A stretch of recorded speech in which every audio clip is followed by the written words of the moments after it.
लेकिन मैं कहता हूं कि गांधी जी के हत्यारे के बारे में जब भी बात होती है तो ये देश अपोलोजिस्टिक क्यों हो जाता है? चर्चा होनी चाहिए उसके ऊपर। और ये कौन लोग कर रहे हैं? जो उसामा जी कहते हैं, हफीज सईद साहब कहते हैं, वो कह रहे हैं कि गॉडसे आतंकवादी था। गॉडसे ने गांधी जी को क्यों मारा, इस पे बहस क्यों नहीं होनी चाहिए? उसका परिणाम कुछ भी निकले, मैं ये नहीं कह रहा कि वो सही किया गलत किया, लेकिन इस पे बात क्यों नहीं हो सकती? दिल्ली यूनिवर्सिटी के बीए पास के कोर्स के अंदर अगर यह पढ़ाया जा सकता है कि रावण की छींक से सीता पैदा हुई, यह कोर्स में पढ़ाया जाता है दिल्ली यूनिवर्सिटी के, इस पे चर्चा हो जाने पे किसी को तकलीफ नहीं होती, इसको कहने से कोई नहीं डरता। लेकिन गांधी जी के बारे में गॉडसे ने क्यों मारा? क्या गॉडसे कोई क्रिमिनल था? गॉडसे ने उससे पहले कोई 40-50 हत्याएं की थी? क्या उसका कोई ऐसा बैकग्राउंड था? तो इस पे चर्चा क्यों नहीं होती भाई? और अगर गॉडसे ने जिस भी कन्विक्शन के तहत मारा गया, लेकिन किसी भी कानून के तहत किसी भी हत्या को जस्टिफाई नहीं ठहराया जा सकता। अब तो सुप्रीम कोर्ट भी ने यह कह दिया है कि अगर आपको अपनी जान का खतरा हो तो सेल्फ डिफेंस में आप मार सकते हैं। ये क्राइम खत्म कर दिया है। लेकिन एक बात को थोड़ी देर के लिए दूसरे पर्सपेक्टिव में समझें। एक नेता ने अपने देश को भरोसा दिलाया और पूरी ताकत से कहा कि पाकिस्तान अगर बना तो मेरी लाश पे बनेगा। मैं एक उसकी सिमिलरिटी नहीं खींचना चाहता, और उस दौर में बहुत सारे लोग थे जो गांधी जी को, उनकी क्या ताकत थी कि जब वो नोआखली के दंगों में गए तो जहां हिंदू मुसलमान लड़ रहे थे, हाथों में तलवारें थी लोगों ने हथियारों से, हाथ से उनके तलवारें गिर गईं। गांधी जी के कहने से इतनी स्ट्रांग अपील थी। तो नाथूराम गॉडसे को भी लगा कि ये देश महफूज है, कम से कम ये गांधी के होते हुए नहीं होगा। आप में से किसी ने 15 अगस्त 1947 को जब इस दिल्ली में जश्न मनाया जा रहा था तो बंगाल में और पंजाब में क्या हो रहा था, ये किसी को अंदाजा है? ये क्यों नहीं देश को बताया गया? और हिंदुस्तान के कौन से डॉक्यूमेंट में लिखा है कि 15 अगस्त 1947 को भारत आजाद हुआ था? कोई डॉक्यूमेंट नहीं सरकार के पास।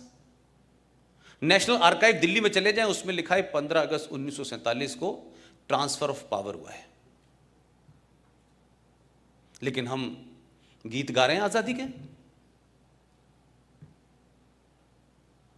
लिहाजा गांधी जी ने जो भरोसा देश को दिया, कोई तस्वीर ऐसी याद है हिंदुस्तान के किसी छोटे बड़े अखबार में कि जिस दिन 15 अगस्त को झंडा फहराया जा रहा था तो गांधी क्या कर रहे थे? गांधी थे कहां बैठे हुए थे? कोई प्रतिक्रिया है उनकी? तो ये आजादी, जिसको आप आजादी कह रहे हैं, जिसको हम सब लोग आजादी समझ रहे हैं, जिसमें 21 लाख लोगों की सरकारी रिकॉर्ड के हिसाब से मौत हुई है, सबसे ज्यादा लाशें पंजाब से की, सबसे ज्यादा उसके बाद लाशें बंगाल में हुई। गांधी के हत्यारे की चिंता है लोगों को। 21 लाख लोगों का मर्डर हुआ, 21 लाख लोग मारे गए, उनका जिम्मेदार कौन है? उसकी भी कोई जिम्मेदारी लेगा कि नहीं लेगा? वो किसके खाते में जाएंगी भाई? और क्या इस देशवासियों से पूछा था आपने कि हम एक लाइन खींच देंगे पंजाब से और एक लाइन खींच देंगे बंगाल में और ये मुल्क को हम बांट देंगे? ये किसने तय किया था? कौन कॉन्स्पिरेटर थे? क्या गांधी जी को नहीं पता? क्या गांधी जी की सहमति से नहीं हो रहा था? कि गांधी जी को नहीं पता था कि कौन कौन लोग इसमें शामिल हैं? तो गांधी जी की क्या प्रतिक्रिया थी भाई? अंबेडकर से उनका किसी बात पे विवाद हो गया तो अंबेडकर जी के पास पहुंचे और कहा कि मैं आपकी बात से सहमत नहीं हूं, और धरने पे बैठ गए। तो अंबेडकर जी के शब्द हैं, उन्होंने कहा, गांधी जी, आपकी जरूरत इस देश को है, आप अनशन मत करिए, मेरी बात ठीक है, लेकिन क्योंकि आप देश के लिए जरूरी हैं, इसलिए मैं आपकी बात की वजह से अपनी बात वापस ले रहा हूं। फिर एक दूसरी घटना घटी जब सुभाष चंद्र बोस को कांग्रेस का अध्यक्ष बनाया गया, तब भी गांधी जी ने धरना दे दिया। मैं आज पूछता हूं 2019 में गांधी जी जब जिन्ना अपनी जिद पे अड़ गया था कि पाकिस्तान को बांटेंगे, तो आप उसके सामने धरने पे क्यों नहीं बैठे थे?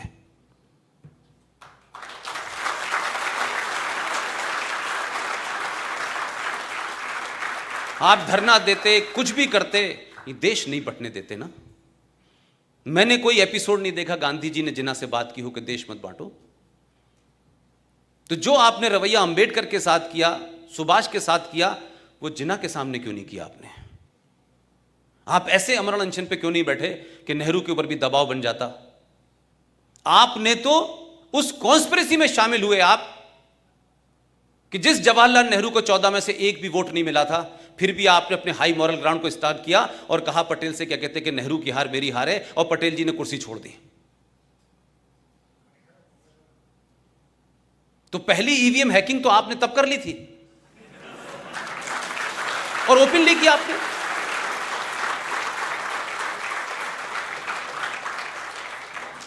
तो हम किसी आदमी को एक देवता की जगह बैठा दें और फिर उससे कहेंगे जो तुम कर रहे हो वो ठीक है, और उस पर सवाल उठाएंगे तो लोग कहेंगे देखिए साहब गांधी जी के बारे में, गांधी जी ऐसे थे। भाई गांधी जी को क्रिएट किया गया, मेरा मानना यह है। अंग्रेजों को कोई पागलपन का दौरा नहीं पड़ा था कि उनके अपना एक अंग्रेज जो कलेक्टर था, उसने कहा कि मैं कांग्रेस पार्टी की नींव रखता हूं, A.O. ह्यूम, और तुम हमें मारना और हमें यहां से भगा देना। इतनी सहमति तो मैंने कहीं नहीं देखी आज तक। और मैं कहूं कि पूरी कांग्रेस पार्टी का चरित्र देखें अगर आप, ठीक है कि उसमें बहुत सारे लोग गए, फिर वापस निकल आए, फिर अलग अलग जगह चले गए, लेकिन कांग्रेस पार्टी का पूरा जन्म और कांग्रेस पार्टी की अप्रोच में कुछ लोगों को आप देखें कि जैसे ही इस देश में गरम दल का जैसे ही वो आगे बढ़ता था, तत्काल गांधी जी अनशन, अहिंसा, हम ये नहीं करेंगे, हम वो नहीं करेंगे। जब भी मैंने देखा कि ये ताकतें आगे बढ़ी, गांधी जी खड़े हो गए बीच में आके। और वही ग्रुप जिसे मैं चंडाल चौकड़ी कहता हूं, वही उनके साथ थी। सुभाष बाबू के मामले में गांधी जी ने अनशन किया था, वीर सावरकर के लिए अनशन किया था। तो जो लोग दिल्ली में थे और दिल्ली में सुबह सुबह लिखते थे लेटर टू डॉटर मॉर्निंग, दोपहर में भी लिखते थे, शाम में भी लिखते थे। अंग्रेज पूछता था ब्रेकफास्ट में क्या लेंगे और फिर खाने में क्या खाएंगे। ऐसी जेल अल्लाह करे पूरे देश को दे दे।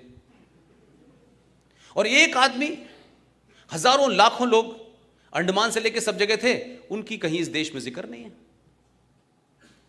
तो हम ये माने कि जो हमने नींव रखी है इस भारत की,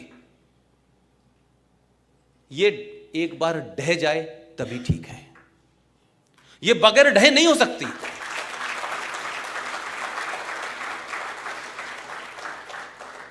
हमने ये देश इसलिए आजाद नहीं कराया था कि नेहरू जी प्रधानमंत्री बन जाएं 16 साल,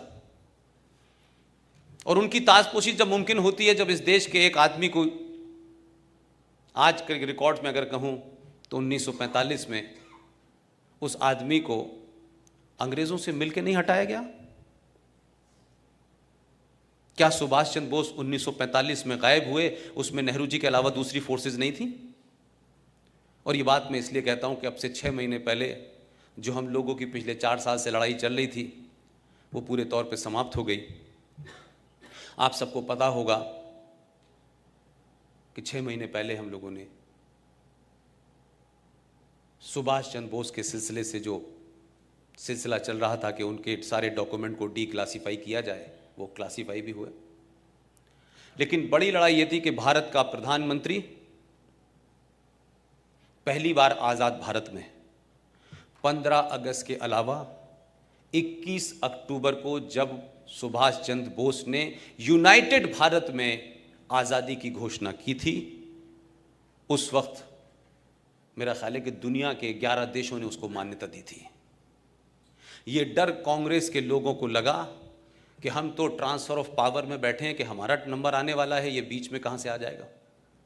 तो क्या कॉन्स्पिरेसी हुई कि 43 से 45 तक सुभाष गायब हो गए, और अभी 6 महीने पहले जब भारत के प्रधानमंत्री 21 अक्टूबर को भारत के लाल किले पे 15 अगस्त के अलावा दोबारा गए और झंडा फहराया,